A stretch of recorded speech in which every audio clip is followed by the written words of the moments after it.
नमस्कार विद्यार्थी मित्रांनो, आज आपण आंतरराष्ट्रीय अर्थशास्त्र हा जो आपला पेपर आहे, या पेपरमधील रिकार्डोचा आंतरराष्ट्रीय व्यापाराचा जो सिद्धांत आहे, या सिद्धांताच्या संदर्भातील सविस्तर चर्चा या ठिकाणी करणार आहोत. रिकार्डोचा आंतरराष्ट्रीय व्यापाराचा सिद्धांत तुलनात्मक उत्पादन खर्चाचा सिद्धांत, the theory of comparative cost या नावाने सुद्धा ओळखला जात असलेला आपल्याला पाहावयास मिळतो. आंतरराष्ट्रीय व्यापाराच्या संदर्भामध्ये मूळ विचार हे ॲडम स्मिथ यांनी मांडलेले आपल्याला दिसून येतात, परंतु या सिद्धांताला शास्त्रीय बैठक देण्याचं काम डेव्हिड रिकार्डो यांनी केलेलं आपल्याला पाहावयास मिळतं. 1817 लिहिलेला प्रिन्सिपल ऑफ पॉलिटिकल इकॉनॉमी हा जो त्यांचा ग्रंथ होता, या ग्रंथामध्ये व्यापाराचा सर्वसामान्य सिद्धांत डेव्हिड रिकार्डो यांनी मांडलेला आपल्याला दिसून येतो. प्रामुख्यानं दोन देशांमध्ये उत्पादित केल्या जाणाऱ्या वस्तूच्या उत्पादन खर्चामध्ये फरक असल्याने दोन देशांच्यामध्ये जो व्यापार आहे, हा व्यापार सुरू होतो आणि हा व्यापार दोन्ही देशांना फायदेशीर ठरत असलेला आपल्याला पाहावयास मिळतो. म्हणून प्रामुख्यानं रिकार्डो यांनी स्पष्ट केलेला आहे किंवा त्याचा सिद्धांत तुलनिक उत्पादन खर्चाचा सिद्धांत म्हणून ओळखला जात असलेला आपल्याला पाहावयास मिळतो. रिकार्डोनं मांडलेले हे जे काही मूलभूत तत्त्व आहे, हे मूलभूत तत्त्व अबाधित राहिलेलं आपल्याला पाहावयास मिळतं. प्रामुख्यानं सनातनवादी अर्थशास्त्रज्ञांनी सुद्धा आंतरराष्ट्रीय व्यापाराच्या संदर्भामध्ये जे वेगवेगळे सिद्धांत आहेत, ते सिद्धांत मांडलेले होते. रिकार्डो नंतर पुढं टॉसिंग, हॅबलर यांनी त्याच्या सिद्धांतामध्ये ज्या सुधारणा आहेत, त्या सुधारणा करून त्याला जे आधुनिक स्वरूप आहे, हे आधुनिक स्वरूप दिलेलं आपल्याला पाहावयास मिळतं. प्रामुख्यानं सिद्धांताचं जे स्पष्टीकरण आहे, हे सिद्धांताचं स्पष्टीकरण या ठिकाणी आपण पाहणार आहोत. हवामान, लोकांची कार्यक्षमता, नैसर्गिक परिस्थिती, हे जे काही सगळे गुणधर्म आहेत, हे सगळे गुणधर्म देशामध्ये असणारी यंत्रसामग्री, तंत्रज्ञान, दळणवळणाची वेगवेगळी साधनं, या ज्या सुविधा आहेत, या सुविधांच्यामुळं एखाद्या देशात विशिष्ट वस्तूच्या उत्पादनाला आवश्यक ती सर्व परिस्थिती अनुकूल असेल, तर तो देश त्याच वस्तूचं उत्पादन करेल, त्याच वस्तूच्या उत्पादनावरती लक्ष केंद्रित करून तो विशेषीकरण प्राप्त करण्याचा प्रयत्न करेल. याच्यामुळे काय होतं, तर जी प्रादेशिक श्रम विभागणी आहे, ही प्रादेशिक श्रम विभागणी होते. आपल्या देशातील लोकांच्या गरजा भागवून राहिलेल्या ज्या वस्तू आहेत, त्या वस्तू तो देश दुसऱ्या देशाला निर्यात करत असलेला आपल्याला पाहावयास मिळतो. त्याचबरोबर ज्या वस्तूंचा उत्पादन खर्च आपल्या देशामध्ये जास्त येतो किंवा नैसर्गिक प्रतिकूलतेमुळं किंवा इतर काही कारणांच्यामुळं आपल्या देशांमध्ये अशा वस्तूची निर्मिती करता येत नाही, अशा वस्तू देश परदेशातून आयात करत असलेला आपल्याला दिसून येतो. वातावरण किंवा हवामान, नैसर्गिक परिस्थिती, वेगवेगळ्या खनिजांची उपलब्धता, विविध शक्ती साधनांचा पुरवठा, लोकांचे अंतर्गत गुणधर्म, संघटन कौशल्य, या वेगवेगळ्या गोष्टींच्यामुळं किंवा ह्या सगळ्या गोष्टी वेगवेगळ्या देशांच्यामध्ये वेगवेगळ्या असलेल्या आपल्याला दिसून येतात आणि आंतरराष्ट्रीय व्यापाराचं हेच मूलभूत तत्त्व असलेलं आपल्याला दिसून येतं. वस्तूच्या उत्पादनाच्या बाबतीमध्ये देशाला उत्पादन खर्चाच्या संदर्भामध्ये सापेक्ष लाभ प्राप्त होत असेल, तर अशा वस्तूचं उत्पादन तो देश करतो आणि त्याच वस्तूंची निर्यात करत असतो. उलट परिस्थितीमध्ये ज्या वस्तूच्या उत्पादनाच्या बाबतीमध्ये उत्पादन खर्चाचा सापेक्ष तोटा होतो, अशा वस्तूचं उत्पादन तो देश करत नाही, अशा वस्तू तो काय करतो, इतर देशांच्याकडून आयात करत असलेला आपल्याला पाहावयास मिळतं. प्रामुख्यानं आपण उत्पादन खर्चाच्या असणाऱ्या ज्या वेगवेगळ्या संकल्पना आहेत, या संकल्पना रिकार्डोच्या तुलनात्मक उत्पादन खर्चाच्या सिद्धांतामध्ये पाहणार आहोत आणि या संकल्पनांच्या वरून प्रामुख्यानं तुलनात्मक उत्पादन खर्चाचा सिद्धांत स्पष्ट करण्याचा प्रयत्न आपण करणार आहोत. उत्पादन खर्चाची पहिली संकल्पना आहे उत्पादन खर्चामधील समान फरक. आपण पाहतो की दोन देशातील उत्पादन खर्चाचं गुणोत्तर जर समान असेल म्हणजेच दोन्ही देशातील दोन्ही वस्तूंच्या उत्पादन खर्चामध्ये समान फरक असेल तेव्हा आंतरराष्ट्रीय व्यापार निर्माण होत नाही. कारण अशा व्यापारामधून कोणत्याही देशाला फायदा किंवा लाभ होत नसलेला आपल्याला पाहावयास मिळतो. आपण एका उदाहरणाच्या सहाय्यानं प्रामुख्यानं उत्पादन खर्चातील समान फरक कशा पद्धतीचा असतो याबाबतची चर्चा करणार आहोत. आपल्यासमोर एक तक्ता दिसतोय, त्याच्यामध्ये प्रामुख्यानं भारत आणि बांगलादेश हे जे दोन देश आहेत या दोन देशांच्यामध्ये तांदूळ आणि गहू यांचं जे उत्पादन आहे हे उत्पादन केलं जात असलेलं आपल्याला पाहावयास मिळतं. भारतामध्ये 20 श्रम दिवसाचा वापर करून तांदूळ 75 किलो किंवा गहू 150 किलो उत्पादित होत असलेला आपल्याला पाहावयास मिळतो. तर पाकिस्तानमध्ये 20 श्रम दिवसाचा किंवा बांगलादेशामध्ये 20 श्रम दिवसाचा वापर करून 40 किलो तांदूळ किंवा 80 किलो गहू उत्पादित होत असलेला आपल्याला पाहावयास मिळतो.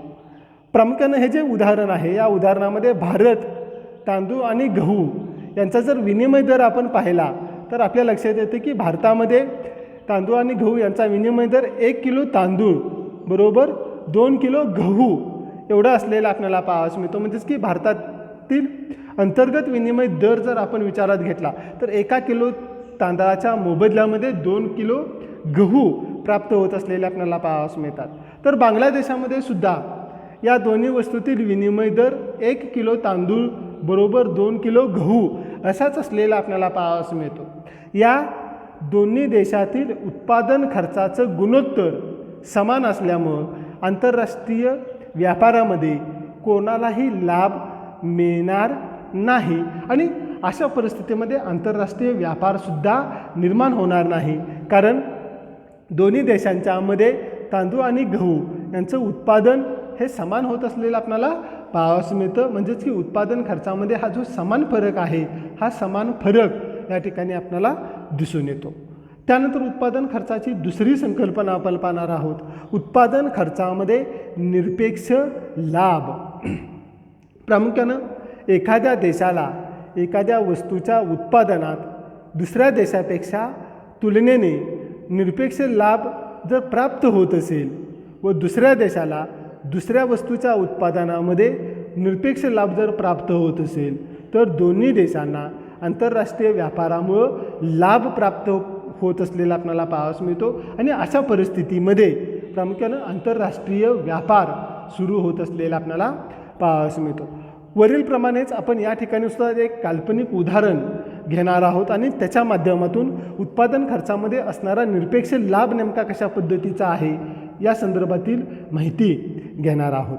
प्रामुख्यानं आपल्या या उदाहरणामध्ये भारत आणि बांगलादेश हे दोन देश आहेत. दोन्ही देशांच्यामध्ये असणारा उत्पादन खर्च हा 20 श्रम दिवस एवढाच असलेला आपल्याला पाहावयास मिळतो. भारताचा जर आपण विचार केला तर प्रामुख्यानं भारतामध्ये 20 दिवसाच्या श्रमामध्ये 150 किलो तांदूळ निर्माण होतो. तर बांगलादेशामध्ये तेवढ्याच श्रमामध्ये 80 किलो तांदळाचं उत्पादन होत असलेलं आपल्याला दिसून येतं. म्हणून भारतानं तांदळाच्या उत्पादनामध्ये विशेषीकरण करावं. उलट परिस्थितीमध्ये भारत 20 दिवसाच्या श्रमामध्ये 75 किलो गहू निर्माण करत असलेला आपल्याला दिसून येतो. तर त्याच वेळेला 20 श्रम दिवसामध्ये बांगलादेशामध्ये 160 किलो गव्हाचं उत्पादन होत असलेलं आपल्याला दिसून येतं. म्हणून बांगलादेशानं गव्हाच्या उत्पादनामध्ये विशेषीकरण करावं. आंतरराष्ट्रीय व्यापार सुरू होण्यापूर्वी आपण जर भारतामध्ये असणारा जो विनिमयाचा दर आहे हा दर जर पाहिला तर आपल्या लक्षात येईल की भारतामध्ये 1 किलो तांदूळ जर आपण दिला तर आपल्याला फक्त अर्धा किलो गहू मिळेल. उलट बांगलादेशाचा जर आपण विचार केला तर बांगलादेशामध्ये 1 किलो तांदूळ बरोबर 2 किलो गहू हा विनिमय दर असलेला आपल्याला पाहावयास मिळतो. म्हणजेच की आंतरराष्ट्रीय व्यापार सुरू होण्यापूर्वीचा प्रत्येक देशातील किंवा भारत आणि बांगलादेशामध्ये असणारा हा जो विनिमय दर आहे, हा विनिमय दर अशा स्वरूपाचा असलेला आपल्याला पाहावयास मिळतो. परंतु आंतरराष्ट्रीय व्यापारामुळं भारताला 1 किलो तांदळाच्या मोबदल्यामध्ये अर्धा किलोपेक्षा जास्त गहू मिळाला आणि बांगलादेशाला 1 किलो गव्हाच्या मोबदल्यामध्ये अर्धा किलोपेक्षा जास्त तांदूळ मिळाला, तरच दोन्ही देशांना लाभ प्राप्त होत असलेला आपल्याला पाहावयास मिळतो. प्रत्यक्षामध्ये जर आपण पाहिलं तर हा दर 1 किलो तांदूळ बरोबर अर्धा किलो ते 2 किलो गव्हाच्या दरम्यान कुठेतरी निश्चित होईल आणि याचा जो लाभ आहे, हा लाभ दोन्ही देशांना प्राप्त होत असलेला आपल्याला पाहावयास मिळेल. म्हणजेच की उत्पादन खर्चामध्ये असणारा हा जो निरपेक्ष लाभ आहे, या निरपेक्ष लाभामुळं प्रामुख्याने दोन्ही देशांना त्याचा जो फायदा आहे, हा फायदा होत असलेला आपल्याला दिसून येतो. त्यानंतर प्रामुख्यानं उत्पादन खर्चाची जी आपली तिसरी संकल्पना आहे, ती तिसरी संकल्पना आपण या ठिकाणी पाहणार आहोत. उत्पादन खर्चामधील सापेक्ष लाभ. तुलनात्मकदृष्ट्या ज्या वस्तूच्या उत्पादनामध्ये उत्पादन खर्च कमी येतो, त्या वस्तूचं उत्पादन त्या देशानं करावं आणि त्याची निर्यात करावी आणि त्या वस्तूच्या मोबदल्यामध्ये उत्पादन खर्च जास्त येणाऱ्या वस्तूची दुसऱ्या देशाकडून आयात करावी. वस्तू उत्पादनातील सापेक्ष फरकामुळं आंतरराष्ट्रीय व्यापाराची जी सुरुवात आहे, ही सुरुवात होत असलेली आपल्याला दिसून येते आणि दोन्ही देशांना त्याचा जो लाभ आहे, हा लाभ होत असलेला आपल्याला दिसून येतो. प्रामुख्यानं वरील प्रमाणच आपण या ठिकाणी सुद्धा एका काल्पनिक उदाहरणाच्या साहाय्यानं उत्पादन खर्चातील सापेक्ष लाभ कशा पद्धतीनं प्राप्त होतो याबाबतची चर्चा करणार आहोत. या ठिकाणी सुद्धा भारत आणि बांगलादेश हे दोन देश आहेत. उत्पादन खर्च 20 श्रम दिवस दोन्ही देशांच्यामध्ये जर वापरलं तर भारताचा विचार केला तर प्रामुख्यानं दोन्ही वस्तूच्या उत्पादनामध्ये भारत हा बांगलादेशापेक्षा कार्यक्षम असलेला आपल्याला दिसून येतो. या दोन्ही वस्तू बांगलादेशाच्या मानानं भारतामध्ये कमी खर्चामध्ये निर्माण होत असलेल्या आपल्याला दिसून येतात. परंतु तुलनात्मकदृष्ट्या जर आपण विचार केला तर आपल्या लक्षात येते की भारताची उत्पादन क्षमता तांदळाच्या बाबतीमध्ये गव्हापेक्षा जास्त असलेली आपल्याला पाहावयास मिळते. म्हणून भारत काय करेल तर भारतानं तांदळाच्या उत्पादनामध्ये विशेषीकरण करावं आणि बांगलादेशानं गव्हाच्या उत्पादनामध्ये विशेषीकरण करावं.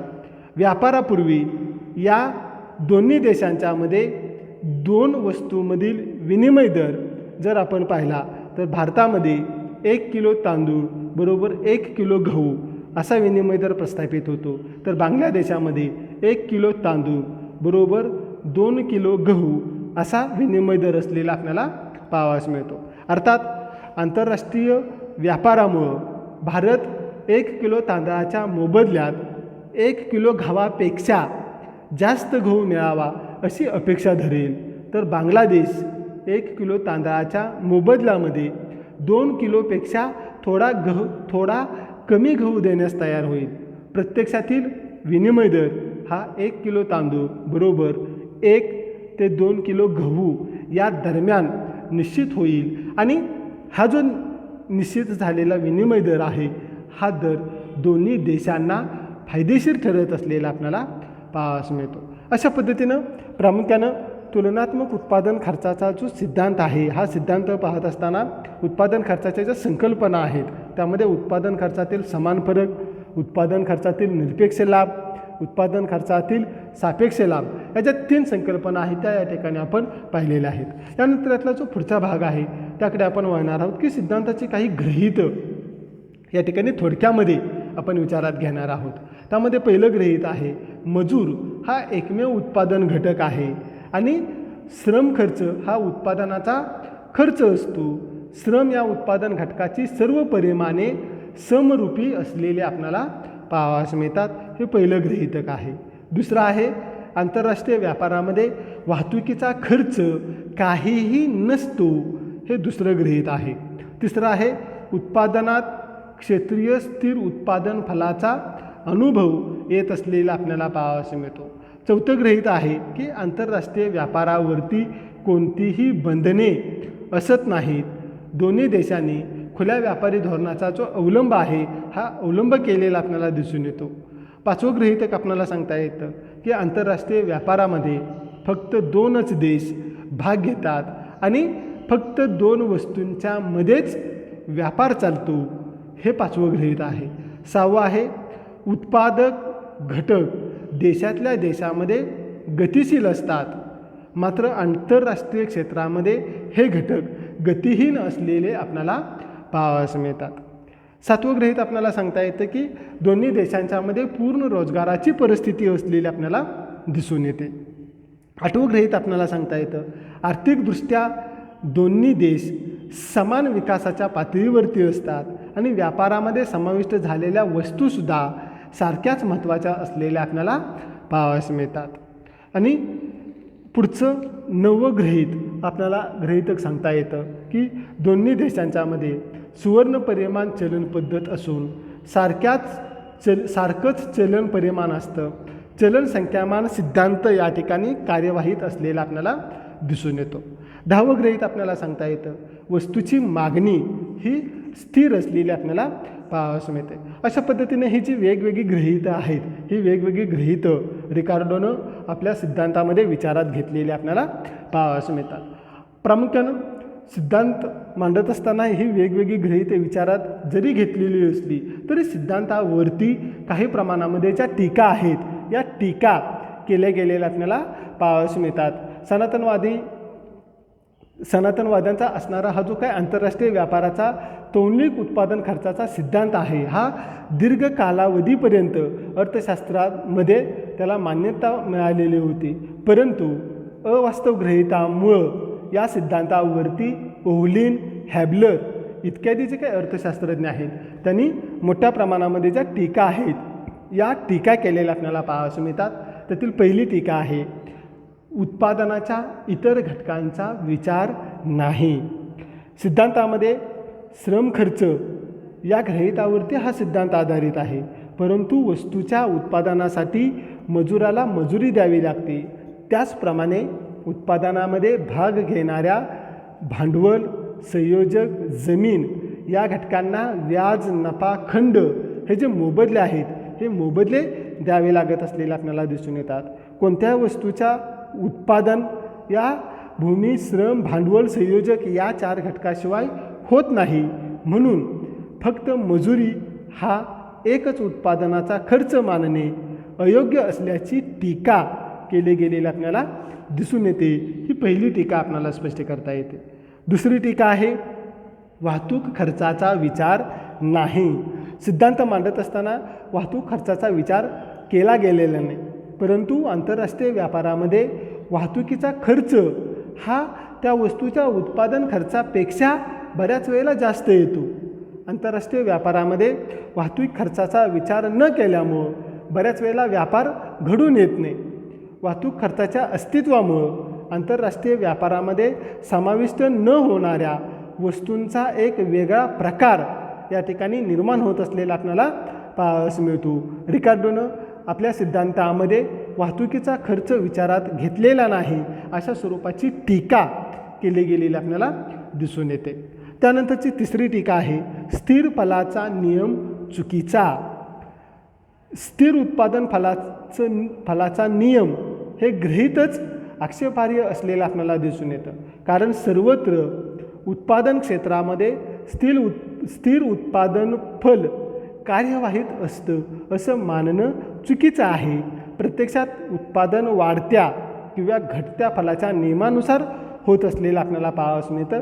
ही एक टीका त्याच्या सिद्धांतावरती केली गेलेली आहे. चौथी टीका आपल्याला सांगता येते व्यापारावर निर्बंध.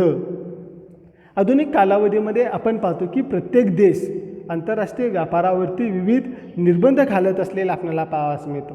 म्हणजेच खुला व्यापार जवळजवळ अस्तित्वातच नसतो. यासाठी या गृहीतावर आधारित हा जो सिद्धांत आहे हा सिद्धांत निरुपयोगी असलेला आपल्याला पाहावयास मिळतो. आधुनिक कालावधीमध्ये प्रत्येक देश स्वयंपूर्ण बनण्याचा प्रयत्न करत असतो आणि त्यासाठी तो व्यापारावरती अनेक स्वरूपाचे निर्बंध घालत असलेला आपल्याला पाहावयास मिळतो. ही एक टीका आपल्याला स्पष्ट करता येते. पुढची टीका 2 देश व 2 वस्तू गृहीत चुकीचे. प्रामुख्यानं रिकार्डोनं आपला सिद्धांत मांडत असताना फक्त 2च देश आणि 2च वस्तू गृहीत धरलेल्या आहेत. परंतु ओव्हलीनच्या मताप्रमाणे आंतरराष्ट्रीय व्यापारामध्ये अनेक देश आणि अनेक वस्तू सहभागी होत असलेले आपल्याला पाहावयास मिळतात आणि त्यामुळं सिद्धांताचं जे विश्लेषण आहे हे सिद्धांताचं विश्लेषण अपुरं पडत असलेलं आपल्याला दिसून येतं. त्यानंतरची 6वी टीका आपल्याला सांगता येते उत्पादन घटकांच्या गतिशीलतेवर टीका. आपण पाहिलं की देशातल्या देशामध्ये उत्पादन घटक गतिशील असतात हे गृहीत बरोबर नाही अशी टीका ओव्हलीन यांनी केलेली आहे. ओव्हलीनच्या मते आंतरराष्ट्रीय व्यापारासाठी उत्पादन घटकांची गतिहीनता ही अटच नव्हे, कारण देशातल्या देशात उत्पादन घटक पूर्ण गतिशील असत नाहीत. त्यांच्या गतिशीलतेमध्ये अडचणी येत असलेल्या आपल्याला पाहावयास मिळतात. म्हणजेच की प्रामुख्याने आपण देशांतर्गत एका राज्यामधील मजूर दुसऱ्या राज्यामध्ये जाण्यासाठी तयार होत नाहीत, कारण त्या ठिकाणी भाषा असेल, परंपरा असेल, धर्म असेल, अशा अनेक अडचणी प्रामुख्यानं देशांतर्गत गतिशीलतेवरती येत असतात. तशाच अडचणी प्रामुख्यानं आंतरराष्ट्रीय पातळीवरती सुद्धा असलेल्या आपल्याला पाहावयास मिळतात. ही एक टीका आपल्याला स्पष्ट करता येते. पुढची 7वी टीका आहे पूर्ण रोजगाराचे अवास्तव गृहीत. प्रामुख्यानं सिद्धांतामध्ये अर्थव्यवस्थेत पूर्ण रोजगार असतो हे गृहीत अवास्तव स्वरूपाचं आहे अशी टीका केन्स यांनी केलेली आहे. पूर्ण रोजगाराची परिस्थिती कोणत्याच देशामध्ये प्रस्थापित होऊ शकत नाही, त्यामुळं यावरती आधारित असणारा हा सिद्धांत अवास्तव स्वरूपाचा आहे अशी टीका केन्स यांनी केलेली आपल्याला दिसून येते. 8वं गृहीत आपल्याला सांगता येतं 2 देश समान आर्थिक पातळीवरती असणं कठीण असलेलं आपल्याला पाहावयास मिळतं. प्रामुख्यानं सिद्धांतानुसार प्रत्येक देश तुलनात्मकदृष्ट्या उत्पादन खर्च कमी असणाऱ्या वस्तूंच्या उत्पादनाचं विशेषीकरण करतो, परंतु दोन्ही देश समान आर्थिक पातळीवरती आणि समान लोकसंख्येचे जर नसतील तर लहान देशाला विशेषीकरण करता येईल, पण त्यांचं उत्पादन मोठ्या देशाला पुरेलच असं नाही. अशा वेळेला मोठ्या देशानं विशेषीकरण केलं तर त्याचं सर्व उत्पादन लहान देशांमध्ये खपणार नाही, म्हणून मोठ्या देशाला उत्पादनाचं विविधीकरण करावं लागत असलेलं आपल्याला पाहावयास मिळतं. ही टीका प्रामुख्यानं केली गेलेली आपल्याला पाहावयास मिळते. त्यानंतरची 9वी टीका आहे सुवर्ण परिमाणाचा त्याग. प्रामुख्यानं 1919 नंतर सुवर्ण परिमाणाचा त्याग सर्वच देशांनी केलेला आहे. सध्याच्या कालावधीमध्ये कागदी चलन पद्धतीमुळं दोन्ही देशांच्यामध्ये समान चलन आढळणं कठीण असलेलं आपल्याला पाहावयास मिळतं. चलन संख्यामान सिद्धांत चुकीचा ठरल्यामुळं त्यावरती आधारित असणारा रिकार्डोचा हा सिद्धांतसुद्धा अपूर्ण वाटतो अशा स्वरूपाची टीका केली गेलेली आपल्याला पाहावयास मिळते. त्यानंतर पुढची टीका आपल्याला सांगता येते सिद्धांतामध्ये मागणीकडे दुर्लक्ष.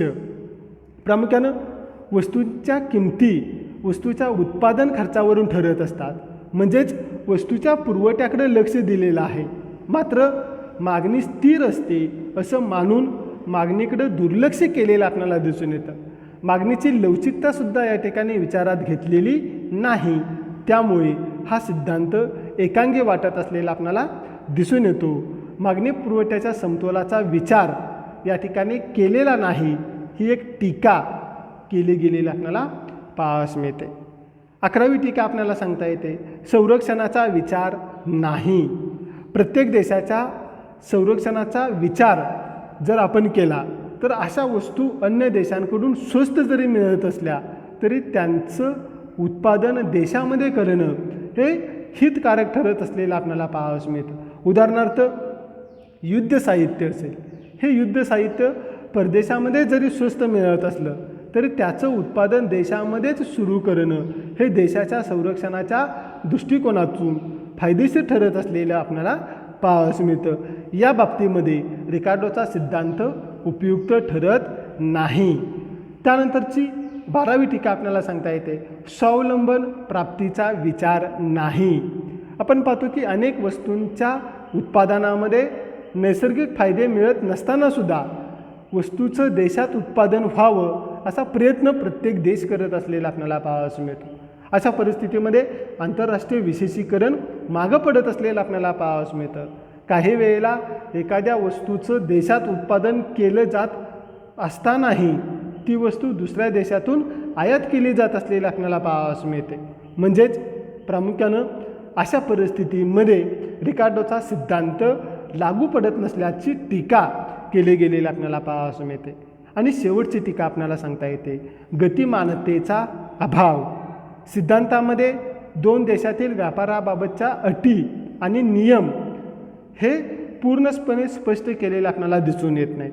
अर्थव्यवस्थेच्या गतिमानतेचा विचार न केल्यामुळं नवीन शोध, नैसर्गिक साधने, प्रगत औद्योगिक विद्या यांचा विचार सिद्धांतानं केलेला नाही.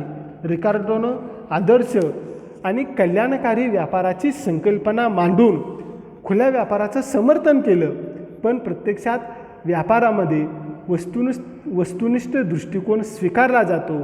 आंतरराष्ट्रीय व्यापार नेहमी परस्पर पूरक असतोच असं नाही. म्हणून प्रामुख्यानं हा सिद्धांत अवास्तव, क्लिष्ट आणि अनावश्यक असल्याची टीका केली गेलेली आपल्याला पाहावयास मिळते. अशा पद्धतीनं रिकार्डोचा हा जो सिद्धांत आहे या सिद्धांतावरती टीका जरी करण्यात आलेल्या असल्या तरी दोन देशातील तुलनात्मक उत्पादन खर्चावर आंतरराष्ट्रीय व्यापार अवलंबून असतो. हे जे मूलभूत तत्त्व आहे हे मूलभूत तत्त्व मात्र अबाधित राहिलेलं आपल्याला पाहावयास मिळतं. अशा पद्धतीनं आपण रिकार्डोचा आंतरराष्ट्रीय व्यापाराच्या संदर्भामध्ये असणारा जो काही तुलनात्मक उत्पादन खर्चाचा सिद्धांत आहे हा तुलनात्मक उत्पादन खर्चाचा सिद्धांत पाहिलेला आहे. धन्यवाद.